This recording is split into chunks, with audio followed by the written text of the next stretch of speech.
why do you think your ability to terrify people makes them love you? It's a tough question. I'm not sure I really know the answer to it, but I do know that on the last tour, what I heard the most was, "You scare the hell out of me. Can I have a hug?" What if fear wasn't something to run from, but something to build an empire on? What if your nightmares, the creepy clown, the haunted hotel, the dead pet that came back wrong, weren't just bad dreams, but blueprints for one of the most iconic literary careers in history? This is the story of how one man turned trauma into trophies, how he clawed his way from poverty to publishing domination, how Stephen King became the architect of American fear, and how his real life might be more terrifying than any novel he's ever written.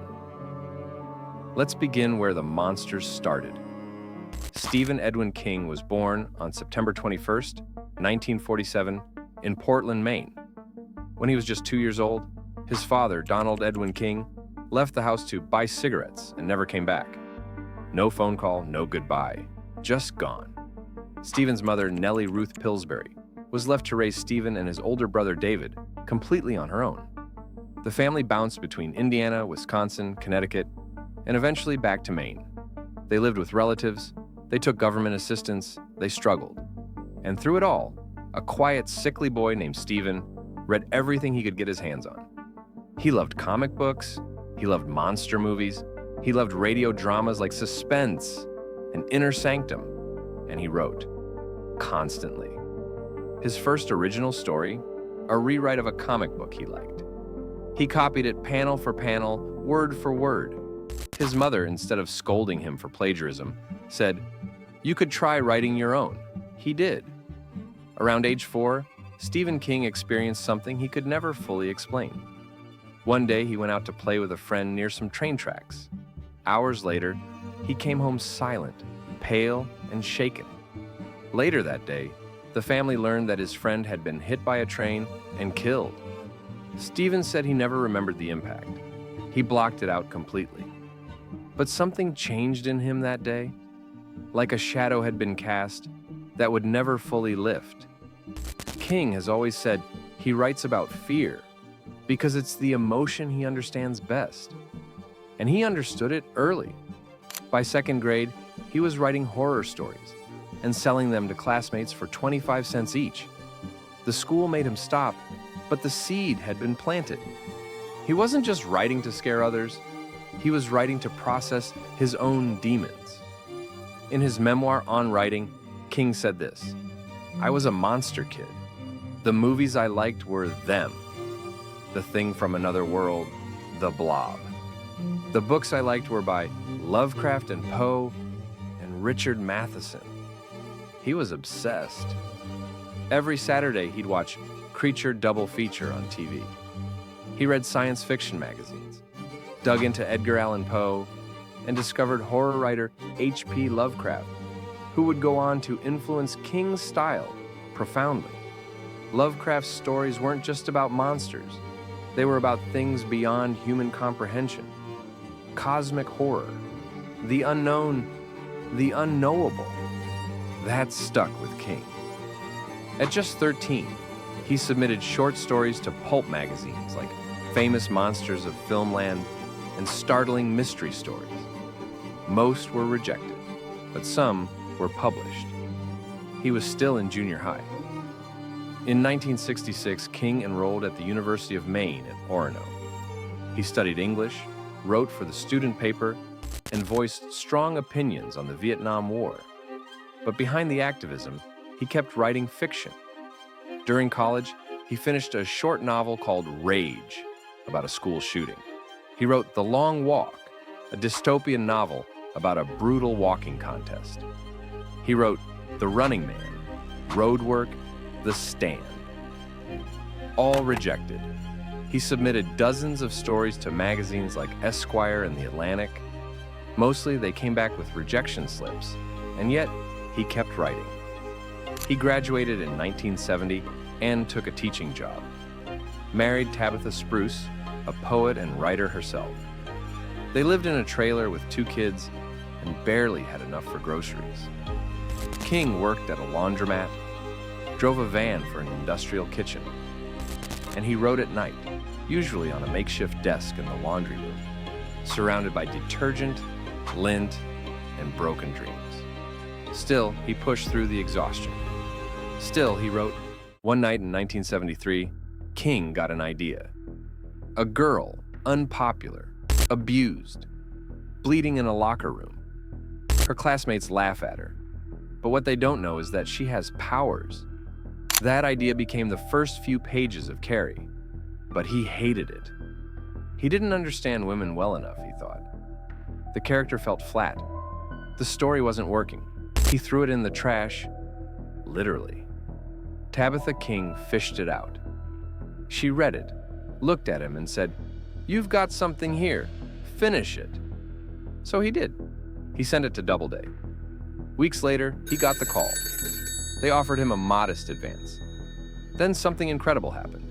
The paperback rights sold for $400,000, more than a decade's worth of salary as a teacher. And just like that, everything changed. He quit teaching. They moved out of the trailer, and Stephen King became Stephen King. Carrie was the spark, but it was just the beginning. What followed was a storm. After the success of Carrie, King realized something chilling. The more personal the fear, the more universal the reaction. So he wrote Salem's Lot. It was his take on Dracula, but in small-town America. Instead of castles and wolves, it was chain-link fences, nosy neighbors, and dark secrets behind white picket fences. He once called it Peyton Place with vampires. Then came The Shining, the novel that many still call his masterpiece. It was born from a night at the Stanley Hotel in Estes Park, Colorado. The hotel was almost completely empty. He and Tabitha were the only guests. That night, he dreamed of their son running through endless hotel hallways, chased by a fire hose that had come to life. When he woke up, the idea hit him like a shovel. A recovering alcoholic, holed up in a haunted hotel for the winter.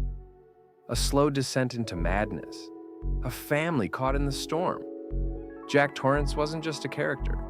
He was King's worst fear of himself. And then came The Stand, a post-apocalyptic epic inspired by real-life fears about biological warfare and pandemics. It imagined a world decimated by a flu strain, where the survivors were forced to choose between good and evil. It was massive, biblical, bleak, but it also showed King could write beyond just haunted houses. By 1980, Stephen King wasn't just an author, he was a brand, and Hollywood wanted in. By the late 1990s, Stephen King had conquered publishing, terrified Hollywood, and survived addiction. He was clean, he was consistent, he was unstoppable, until a van nearly ended it all. On June 19, 1999, Stephen King went out for a walk near his home in Lovell, Maine. It was a quiet afternoon.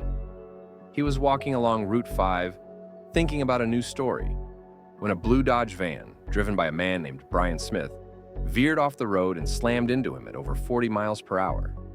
King was thrown into a ditch. His leg was shattered in 9 places, his hip dislocated, his ribs broken, his spine chipped. He later said, "I heard my bones break like dry sticks." He spent 3 weeks in the hospital, underwent 5 surgeries, and endured months of agonizing rehab. Most people thought he'd never write again, and for a while, neither did he. He couldn't sit for long, couldn't concentrate. He was in constant pain. But slowly, painfully, he returned. And the first thing he finished? On writing. A memoir of the craft. It's part autobiography, part writing manual, and all heart. It became an instant classic.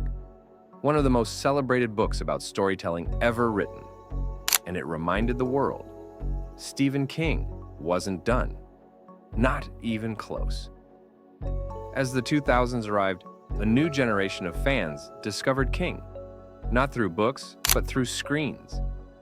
The Mist, 2007, shocked audiences with one of the bleakest endings in movie history.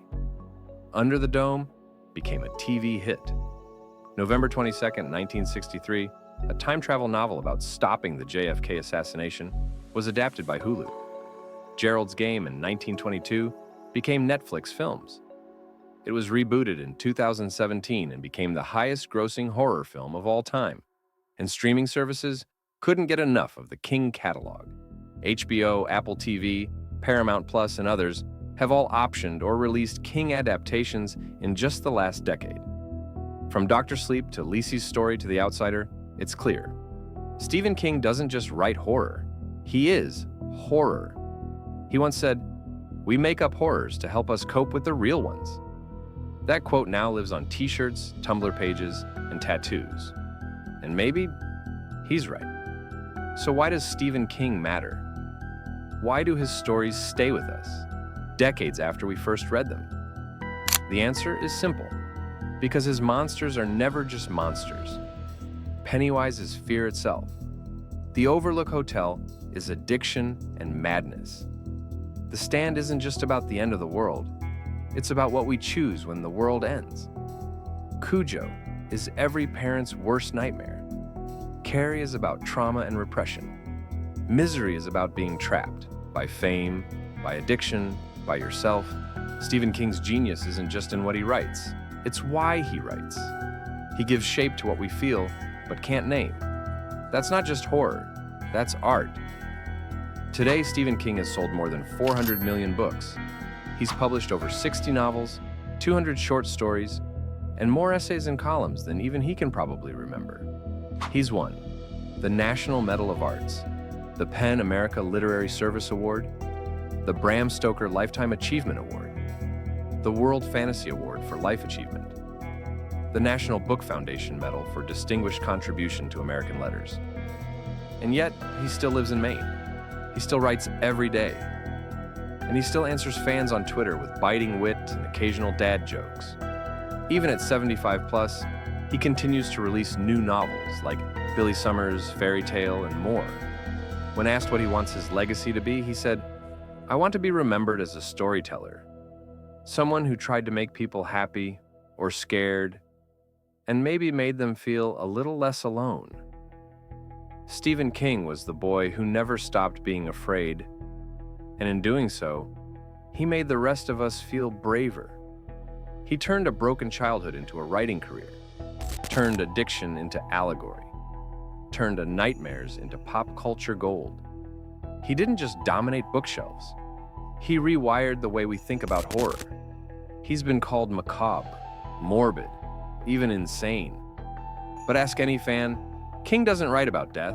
He writes about survival. And his story, it's still being written.